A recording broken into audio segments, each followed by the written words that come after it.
Hello, Nigerians, and to every tribe, to every people, to every language, to every culture in the country Nigeria. I think it is very important for us to understand some facts about one, the country we are, two, about each culture, each people, each language, each religion that comprise the country Nigeria. And having this understanding, we establish how we want to go, path that we need to take, the process that has to be involved, the decision that have to be made, the people that have to be involved, the pace at which you want to get there, and the destination of where we are going to.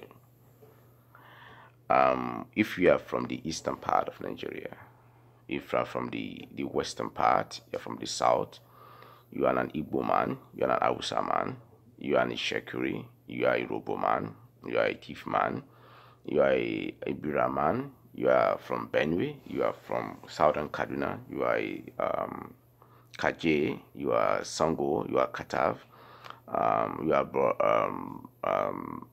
Borom, from Jos, from Plateau, any tribe you come from in the entire country, Nigeria. I'm sending this message to you. I would have loved to speak it in your own dialect. I would have loved to say it in your own language. But it's unfortunate I cannot say it. I cannot express myself in your language. In Hausa, I will say Senu Daiki, ya ne, ya kaya kasua, ya yao, ya haiki. In Igbo land, I would say, I've forgotten those short words, and I did my NYC in Enugu. So, um, my message to every one of us is, it is highly crucial for everybody to understand why we are where we are as a country. Next week, Saturday, there will be election in Nigeria. Everybody will be casting their vote for, their presidential choice. It is very important. Sorry about that. I'm retired. It's very important to know why, despite we are going there to cast our vote, we still need to understand why we are in this kind of a mess as a country. Yes, our leaders are corrupt. Yes, everybody knows that. Even every nook and cranny of the world. If it's possible for the pregnancy in the womb, understood that Nigeria as a country is very corrupt. Yes, I understand that. And at the same time, everybody knows that we are also very intelligent. We are very smart. We are in group of intelligent people, and that is what is bringing different stories I'm going to tell. For you as a youth, for you as a woman in Igbo land, in Delta, in Akwa Ibom, in Uyo, in Bayelsa, in Cross River, in Plateau State, in Anambra, if you are coming from Enugu, if you are from Nasarawa, if you are from Benue, if you are from Niger, if you are from Southern Kaduna, you are from Zaria, you are from Kafanshan, wherever you are from Castina, you are from Samfara, you are from Borno, anywhere you come from, I think it is very important for each and every one of us to understand who we were before we get to where we get to and before we get here. The northern Nigeria, is owned by the Hausa people. Yes, Hausa people. The Hausa people, they are different, just like in Yoruba land, where we have a lot of tribes that makes up Yoruba people. we believe our source is from the same father. And the Hausa land, there is a lot of tribes in Hausa land. We have the Kataf, we have the Songo, we have the different type, and the Hausa land is comprised of a lot of different culture, different things that define their people. And when there is a crusader of Usman da Fodio by the Fulanis that was able to fight war with these people, and that's why even today there's this crisis because of Fulani trying to take over most of what belongs to those people. Now, that is a short history about them. In the Yoruba people have fought war for close to 100 years within themselves when there was slavery that was taking them to the North America. And that is why today you see a lot of, if you are from any tribe you are from, that's why you see a lot of Africans in America, in places like Cuba, places like some of them in Brazil. You see some of them in Jamaica, you see them in Saint Joseph, in a lot of places in North America, in South America. And that is the essence of the slave trade.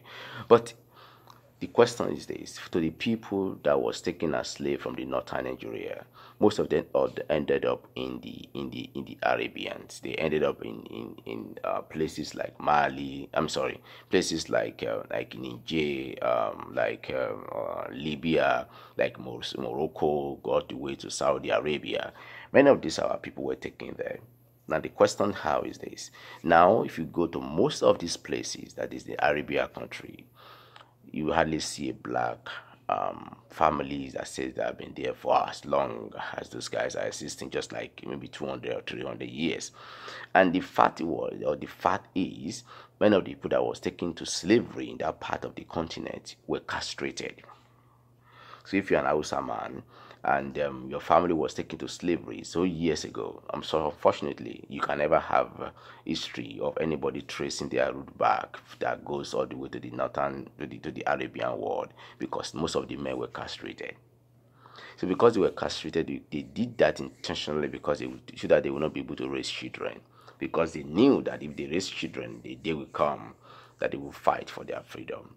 So that was how most of those generation of men were gone, and they used their women as just a slave and harlot, and just to sleep with them, and to that is sad part.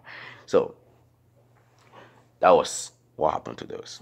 Now, to the eastern part of Nigeria, fortunately, most of the people from the eastern Nigeria never went to slavery, because they were able to defend themselves. They were so firm with themselves. They were able to control the white people from getting their land, and because there were no fight between themselves, then they were not controlled by any king, so there was nobody that can say, okay, you get a bribe or whatever to be able to sell their own people.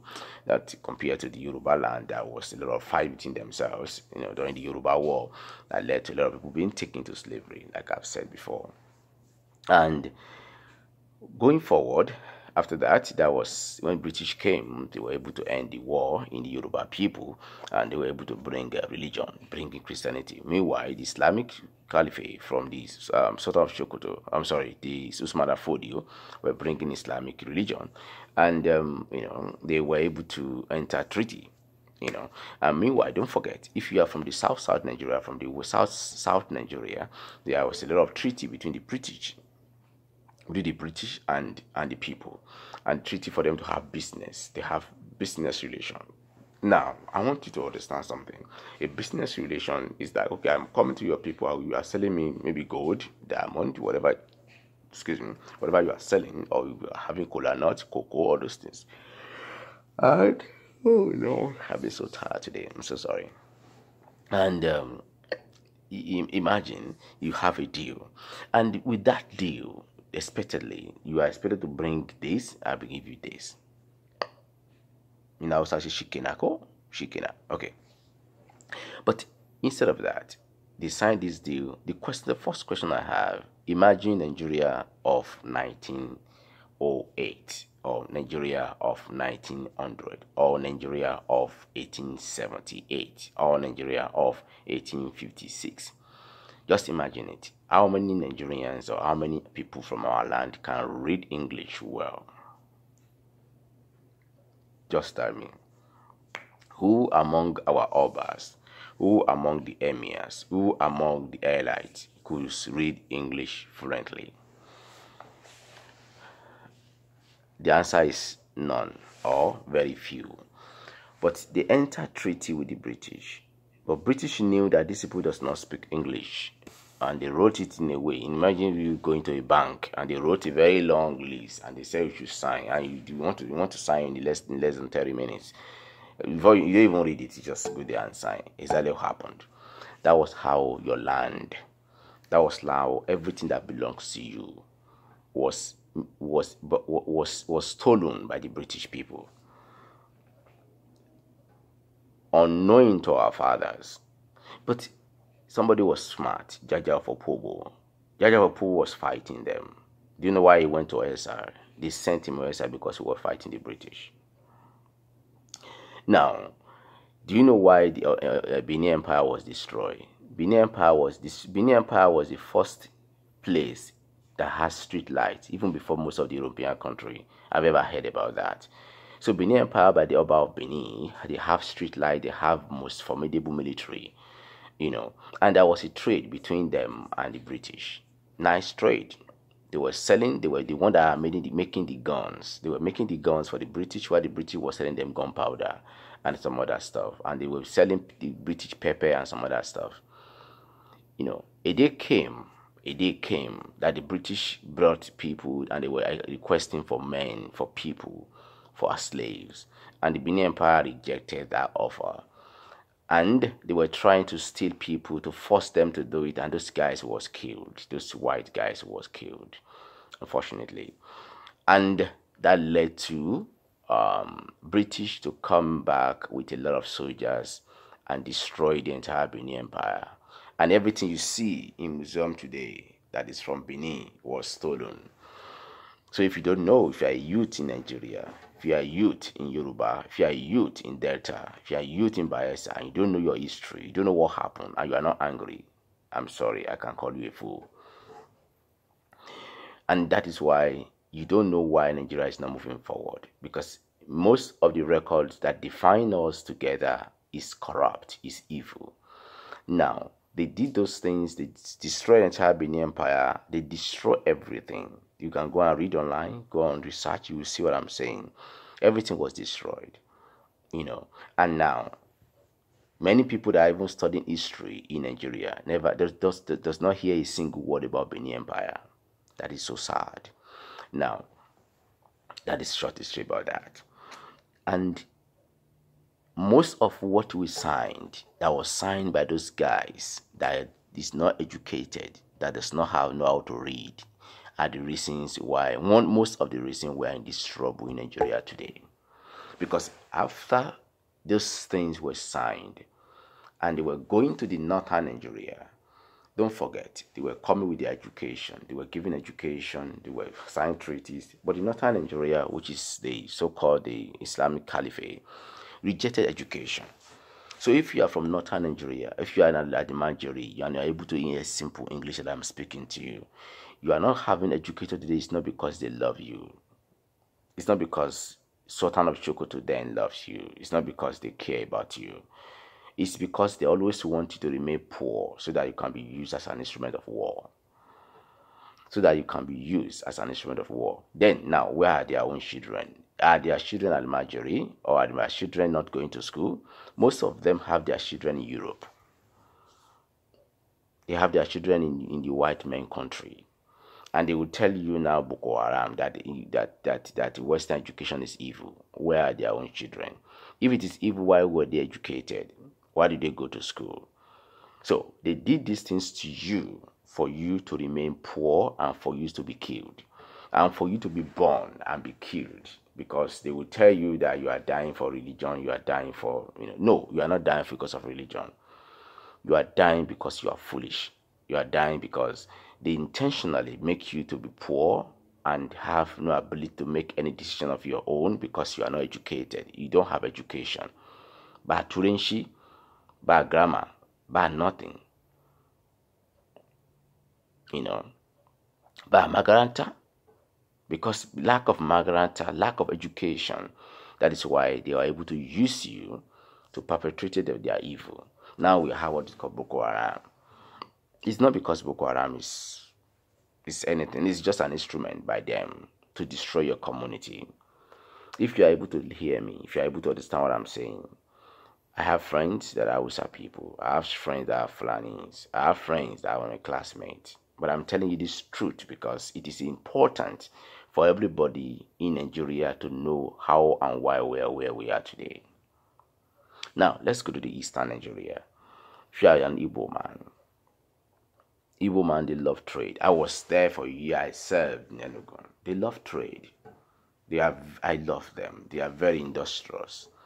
I go to their classes in those days. So the classes is full of ladies, girls. Where are your boys? Oh, they've gone to Lagos. They have gone for trades.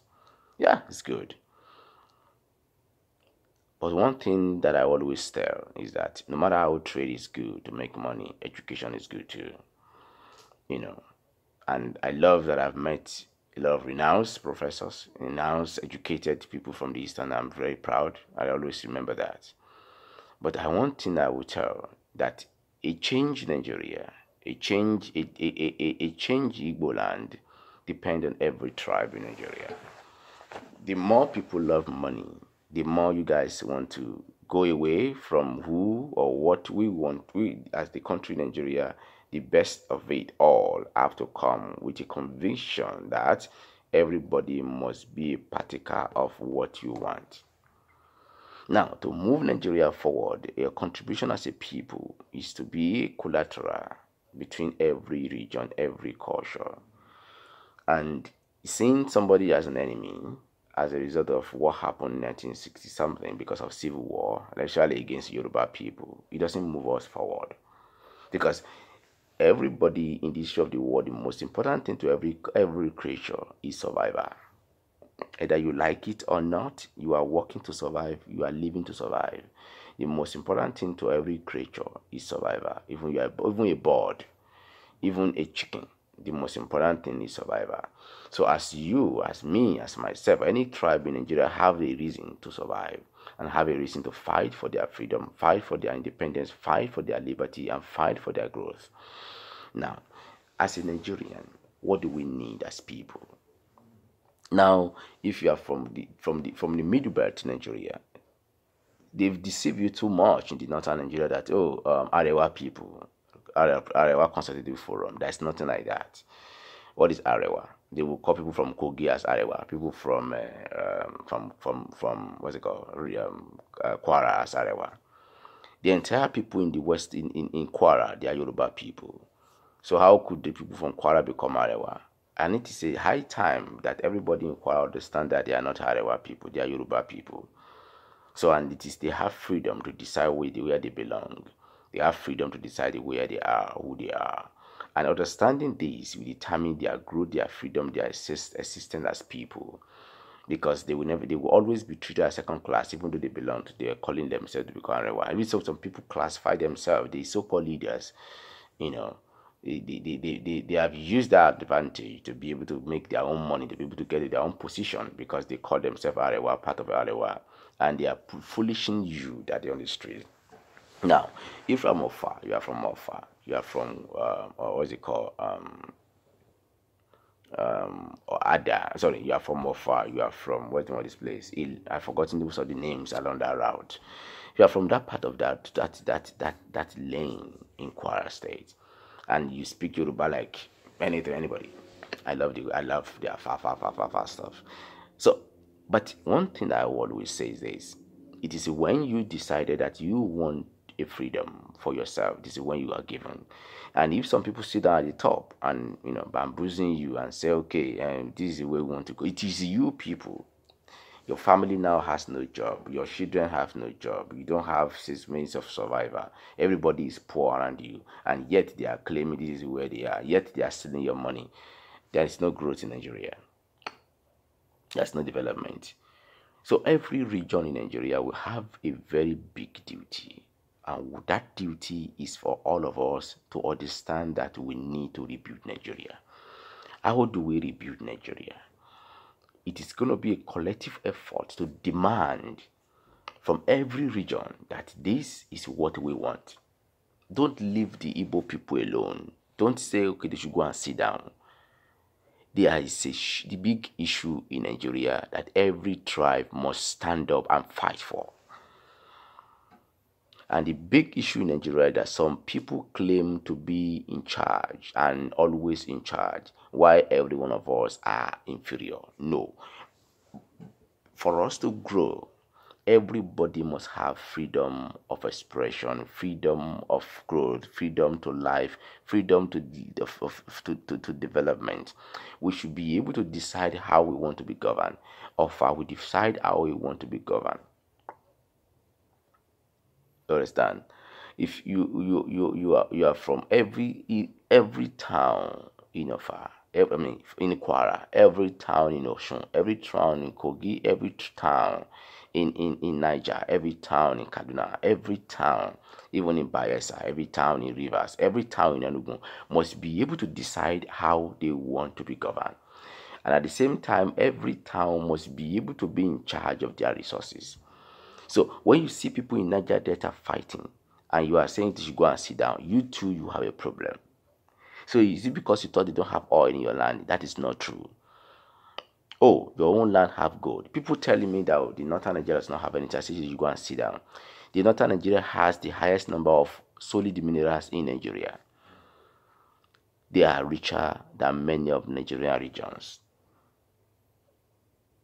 Every state in Nigeria is rich enough to be able to build a sustainable business and sustainable enough job for their people.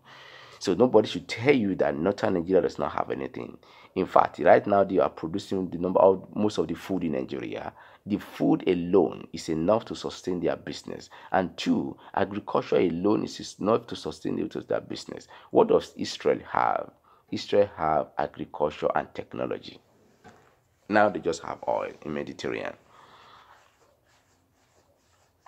What am I saying? There's no part of Nigeria that is not rich. So northern Nigeria has the highest number of solid minerals. So if you are youth and if you are adult, if you are a mother, if you are a father, and you can hear me, if you want to do this research, go online, go and ask people that do geology or that study mining. They will tell you where most of the mineral resources in Nigeria are. So nobody should be telling us that this resource control cannot work, that our people cannot control their resources. That is a lie from the pit of hell. So it is time for us, everybody, if you are from Kwara, you are from Oshun, you are from Ogun, you are from Ondo, you are from Niger, you are from Rivers, you are from Kogi, you are from Benue, you are from Taraba, you are from Zamfara, you are from Yobe. Every one of you has what it takes to build a sustainable business like oil. So our dependence on oil has destroyed us so much. So it is now time for you and every culture, every language to demand that they want to control their own resources. Everything that has been written by Usman Fodio, every that was written by British in the West, in the South, and every that was written by Usman Fodio in the North have to be broken. And if it's not broken, and that is why you are seeing the Fulanis, they are penetrating Nigeria in the name of religion or in the name of whatever it takes. And I'm telling people that it is absurd for some people to be using gun, have freedom to carry gun in the name of what? In the name of cattle. So why the people in our own language cannot carry just knife? So if that is the case, everybody in Nigeria deserves the right to carry AK-47. Yes, everybody in Nigeria deserves the right to carry AK-47 because no tribe, no language, no culture is better than another. So on that note, everybody, no matter who you are a governor in the West, you are a governor in the South or in the East, forget politics. Face your people. Your people are being killed and you've turned your deaf ears and think, it's APC or it's PDP or it's one other stupid party. It is your people. Democracy is the government of the people, by the people, for the people. If that is what you are preaching, your people is the paramount of the essence of you being in that government or in that position. And if the people are not important, then why are you there? So no matter what anybody is saying, call it the federal government. If it's against your people, you have the right to fight for your people. Then I was always talked about Fayoshe. I love what Fayoshe did in Ekiti while he was there. Everything that has happened to Fayoshe now is politics. And I've spoken to the Yoruba people. I don't care whatever Fayoshe have done. I don't care how much he has stolen. There are many of people in APC today, they've stolen billions more than what much he has stolen. But that doesn't mean he cannot be judged. That doesn't mean he cannot be disciplined. That doesn't mean he cannot be corrected. But what I'm saying is that on the note of when some people claim to be superior than others, every governor, every person on each town have the right to defend themselves. So, for us to be able to have a successful Nigeria, every tribe, you are a Katav, you are a Sango, you are a Buari, whoever you are Yoruba, you are Ifik, you are a Shekiri, you are a Robo, you are Tapa, any religion, any culture, any tribe you belong to, you deserve the right to demand what you want. And to do that, we are going to write constitution of our country by community by community. And everything we are going to write in each community will be what will be affected in each local government, to state and to the federal government. So it is not a matter of, okay, I'm an Igbo man. Oh, Igbo man must do this. No, it is a matter of whatever people say in Enugu. If you commit any crime in Imo and you run to Enugu, Enugu will take you back to Imo State. If you commit in a particular town in Imo and the other town say, okay, you don't do that, and you run and you were caught in that other town, they will take you back to the other town where you commit a crime. And anywhere you commit a crime, you face the wrath of that place. So an Hausa man cannot come to Yoruba land and behave wherever way he likes. No, it will be based on the town where he or she committed that crime, he will be judged. And a Yoruba man going to the Igbo land, if he commit any crime in the Igbo land, he will be judged based on the law of the Igbo land, the town that he committed that crime. That is why it is very difficult. It's going to be very difficult for anybody to steal our money and run away, because wherever you are running to, we can track you and judge you. Therefore, the justice in Nigeria will be stronger, will be firmer, and every town in Nigeria must have their own police for us to know who is secure. Because if you are calling on a police in your community, that police must be able to know everybody in your community. If you are having a police in the state police must be able to know people, know every town, every nook and cranny of that state. So you don't need to now be introduced. You must have been grown there. You must have been a citizen of that state for more than 10 years. You must have been a tribe. Those conditions that we're going to set. And this is how we can secure our people, secure our things, secure our children, our women, and our land. Then, in terms of power, we will have to be able to generate our own power, community by community. If we can generate power by a particular community, good. If you have the infrastructure, yes. And if you can be able to invite investors, yes, we can be able to invite investors to build and to invest in our land, because we control the resources. And every community will give percentage to the state. And the state will remit 20% to the federal government. So imagine 20% of every state, 20% of every state, or 30% of every state going to the federal government. Automatically, federal government will be richer than every state. That is what it means. So somebody telling us that the federal government will not allow something, and I'm telling them that it's not true. We as people, we have to write our own constitution, not what the military said, and not what what's it called, the 1914 amalgamation. Well, that is not what it said. On this note, we can have a better Nigeria. We can have a country that we all be proud of. We can have a country where we can invite investors, we can build our society, and we can have a formidable people where we can be able to invest. where we can be able to draw our people to be a force in every nook and cranny of the world. We can be able to start bringing our children into other countries of the world and be able to help them build their infrastructure. We can be able to educate. We can be able to enlighten the society. We can be able to be a better world, more than the United States, more than the Britain, more than the rest of the world, because we have culture, we have values, because we are not lazy people. We are people with energy, with intellect. We are so intelligent, we are so smart that the white man calls us the Jews, the black Jews. So we are the black Jews. And I pray God be with you as we listen. Thank you.